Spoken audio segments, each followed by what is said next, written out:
Hey guys, Kaiju here, and today I'll be doing my 14th episode of Kaiju Talk. Now right then, you guys would be wondering what in the world is Kaiju Talk?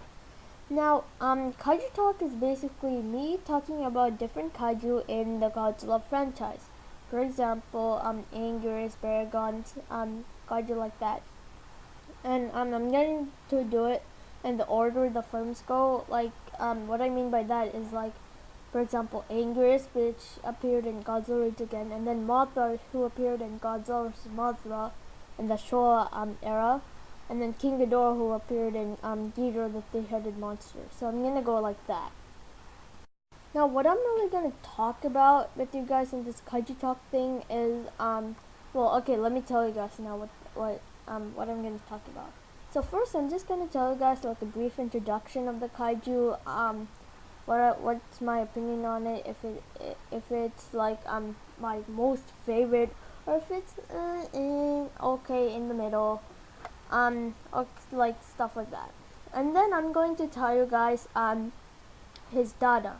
Now, not his exact data. What I mean by that is if the kaiju is like 69 feet tall, I'm not gonna tell you guys he's 69 feet tall.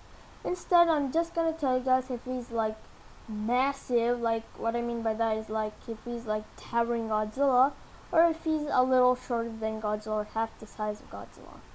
Then I'm going to tell you guys like how he look in the Godzilla 2014 franchise, which I think it's the most interesting thing of the kaiju data. Now, in the part where I'm going to talk about how he looked in the Godzilla 2014 franchise, basically I'm going to tell you guys my opinion on the kaiju's origin, his size, how he looked like, and like the stuff like that, like how he'd be in the Godzilla 2014 franchise. Similar to what I did to Mechagodzilla very recently and King Ghidorah like a little while back. So basically, I'm gonna post this picture up, and I'm gonna tell you guys the differences from that picture.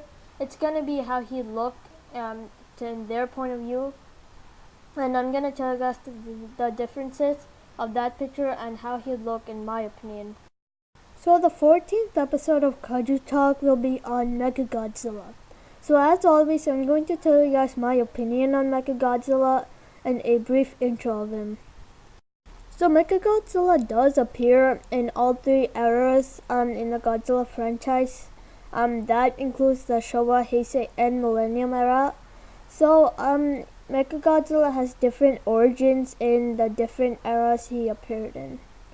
In the Showa era, his origin is that he is this cyborg. Well, not exactly a cyborg, but this mechanical Godzilla created by these like cockroach aliens or something like that. And I think he's built to defeat Godzilla. In the Heisei and Millennium era, his origin is that he is this mechanical Godzilla created by humans to destroy Godzilla. So my opinion on Mechagodzilla is that I think he is an awesome kaiju. He literally is a mechanical Godzilla. So Godzilla itself is awesome, and how awesome could Mechagodzilla be? Seriously. Next, let's move on to Mechagodzilla's superpowers. So the Showa version of Mechagodzilla, his superpowers mainly are missile attacks. He has missile attacks from his hands, his knees, his feet. He can fire a laser from his eye and a laser from his chest. The Heisei Mechagodzilla, his superpowers mostly consist of laser beams. He can fire laser beams from his eyes, his mouth, a plasma grenade from his chest.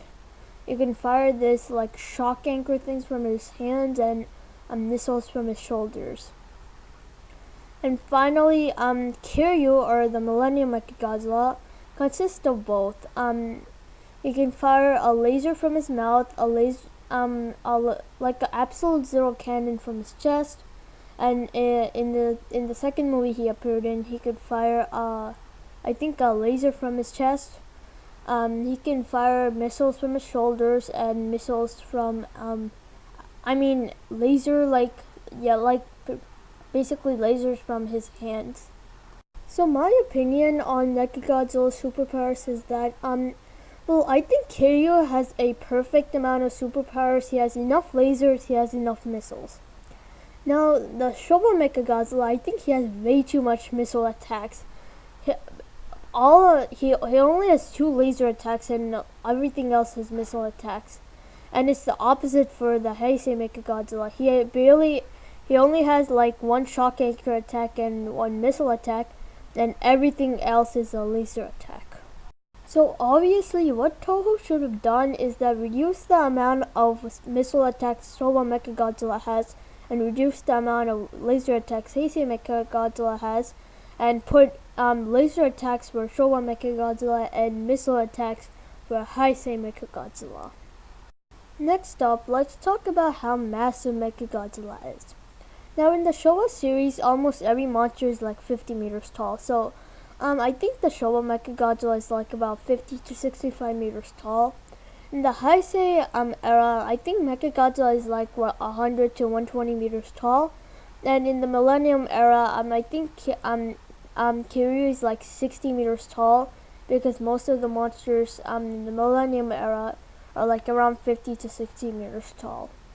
In my opinion, I think Mechagodzilla has a perfect size. In my opinion, I think Mechagodzilla is supposed to be taller than Godzilla since he's like an arch enemy. And well, basically he is. And yeah, he meets my goal, and I think he has a perfect size. Finally, let's talk about how Mechagodzilla might look in the Godzilla 2014 franchise. So why I picked this image is mainly because I think this image best represents how I think Mechagodzilla should look in the Godzilla 2014 franchise.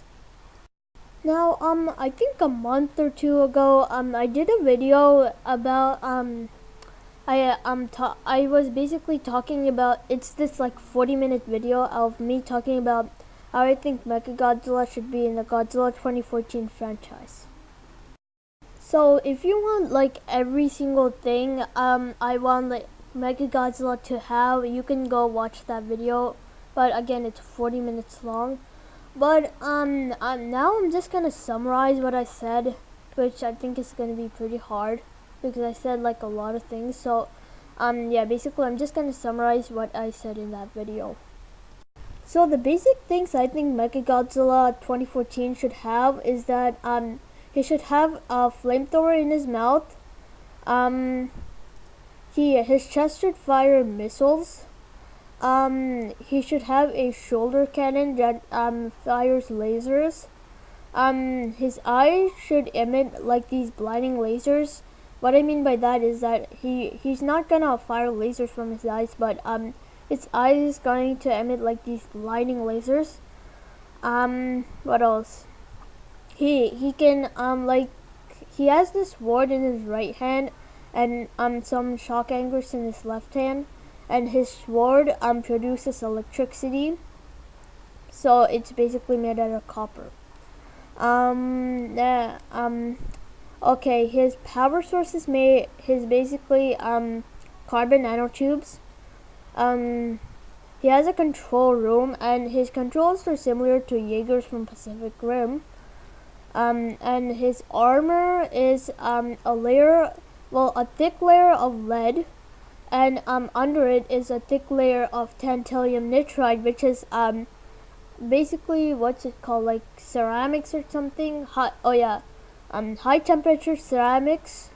It's a type of high temperature ceramics, and so and lead can like it can withstand radiation. So if it has a layer of lead and then tantalum nitride under it, it can stand radiation and immense heat.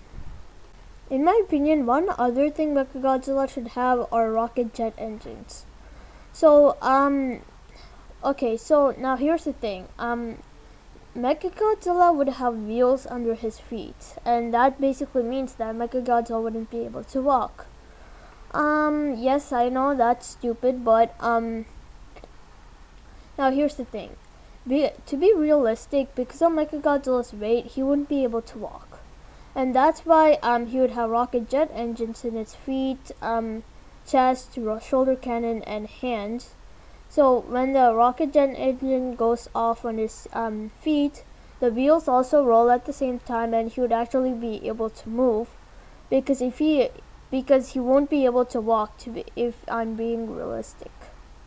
One other thing I just wanted to point out to you guys, and this is the last thing if you're getting bored at this video.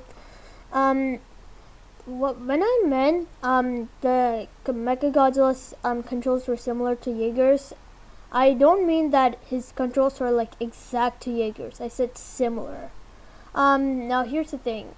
Someone has to be in Mechagodzilla's control room, and when the guy controls Mechagodzilla, he's not gonna punch, and Mechagodzilla's hand won't go like punch. Because that guy in the control room wouldn't be able to do that. Mechagodzilla's hand would be too heavy to move. That basically, Pacific Rim is a fictional movie, and yeah, basically Mechagodzilla wouldn't be able to do that. So I didn't really mean exact. They're just similar. So yeah. So if their controls are similar, then what are Mechagodzilla's controls? So Mechagodzilla's controls would be like maybe there'd be this gear to move his arm up, and the gear would move side to side to move his arm side to side. For example, something like that. And probably there's gonna be this gear-like thing for his head too, and for his feet, maybe like there'll be this gear for speed, and there'll be this gear to like move up. Well, basically move forward and backward, basically. So yeah. So for Mechagodzilla's powers, his controls would be like maybe like this button or something for the missiles or the flamethrower, or maybe like something like that. A button for Mechagodzilla's powers. Phew, that was a long video. And that's about it for this video. I hope you guys didn't get bored by this video, and I hope you guys enjoyed this video, and I'll see you guys later.